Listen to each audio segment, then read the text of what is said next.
আজ বুধবার সকাল ঠিক 7টা ঘুম থেকে উঠে পড়েছি। উঠে দেখো এই বিছানাগুলো গুছিয়েও নিচ্ছি। আজ মহাশিবরাত্রি। কতটা সৌভাগ্যবান আর ভাগ্যবতী হলে আজকের দিনে আমরা উপস্থিত আছি বলো তো। 144 বছর পরে আজ এই যোগ এসেছে। আজ আমার সেই গুরুদেবের মাথায় জল ঢালতে যাব। তাই সকাল থেকে সমস্ত কাজ খুব আনন্দে কাটাচ্ছি। অন্যান্য দিন সংসারের কাজ করতে একটু কষ্ট হলেও আজ যেন মনের মধ্যে একটা পজিটিভ ভাইবস ঘুরে বেড়াচ্ছে। আজ আমি আমার মহাদেবের মাথায় জল ঢালতে যাব। কতটা আনন্দের বলো তো। তাই সকালের সমস্ত আশি কাজ সেরে নিয়েই তো যেতে হবে। তাই দেখো কাজগুলো সব করে নিচ্ছি। আর আমি আর তোমাদের দাদা ভাই উপোস আছি, কিন্তু মেয়েটাকে তো আর উপোস করে রাখা যায় না। ওর জন্যেই আর কি ভাত তরকারি বানাচ্ছি। একদিকে ভাত আর একদিকে সবজি সিদ্ধ করতে বসিয়ে দিয়েছি।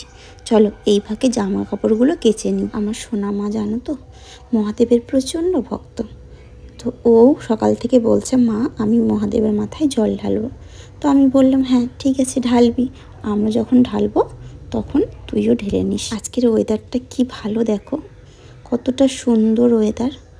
একদম যেন রোদ ঝলমলে আকাশ। অন্যান্য দিন কিছুটা মেঘলা হলেও আজকের আকাশটা সুন্দর, যেন দিনটাই শুরু হয়েছে শুভ মুহূর্ত দিয়ে। কথায় আছে শাড়িতেই নারী। এই দেখো আমি শাড়ি পরে এই যে আমাদের মহাদেবের কাছে চলে এসেছি। এইটা আমাদের পাড়ার মন্দির, এখানেই আমরা সবাই ঢালি। তো দুপুরবেলা আমরা সবাই চলে এসেছি একবার জল ঢালবো। আজকে সারাটা দিন যজ্ঞের মধ্যেই আছে, তো তার জন্য যে যখন পারে ঢেলে যাচ্ছে জানো তো। আর দেখো এই যখন আমি এই সময় এসেছিলাম তখন না পুরো ফাঁকা, একদম খুব সুন্দরভাবে মহাদেবকে অভিষেক করেছে তোমাদের দাদাভাই। এই দেখো ঘি, তারপর মধু, দুধ, দই সব কিছু দিয়ে, মানে চিনি টিনি যা দিয়ে করতে হয় সব কিছু দিয়েই ও অভিষেকটা করেছে। আর আমি আর আমার সোনামা দেখো তোমাদের দাদাভাইকে হেল্প করছিলাম বসে বসে। খুব শান্তিভাবে দিয়েছি জানো তো, মানে এই সময়টা কেউ ছিল না তো।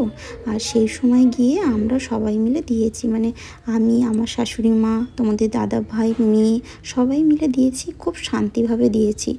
আর সন্ধেবেলা আমি আরও একবার আসবো, তখন খুব ভিড় থাকে, তো সেই সময়টা আর কি ভিড়ের মধ্যে যতটুকু হয়।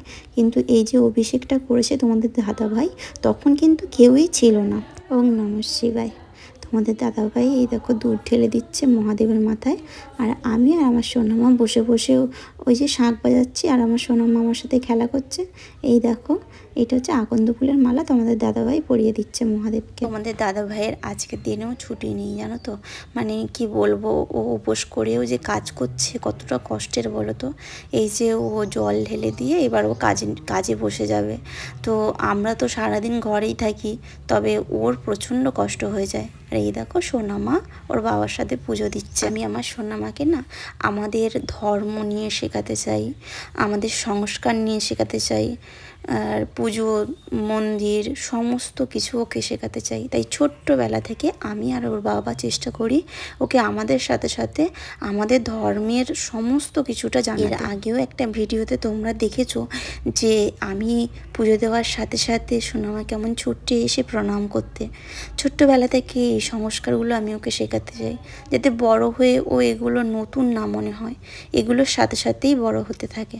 চলো আমার পুজো দেওয়া কমপ্লিট। এই যে আমার শাশুড়ি মা চলে এসেছে পুজো দিতে। মাও আমাদের সাথে উপোস করছে। এতটা বয়স হয়ে গেছে তবুও মানে খালি পেটে উপোস করছে, কি বলবো, তার মন চায় তো কি করবে। আর এই দেখো সন্ধেবেলা চলে এসেছি পুষ্পাঞ্জলি দিতে। ব্রাহ্মণ এসছে পুষ্পাঞ্জলি দিতে, সবাই আছে, তো এরা সবাই পুষ্পাঞ্জলি দিচ্ছে। আজকের ভিডিওটা এই পর্যন্ত। ভালো লাগলে অবশ্যই একটি লাইক করে দিও। টাটা।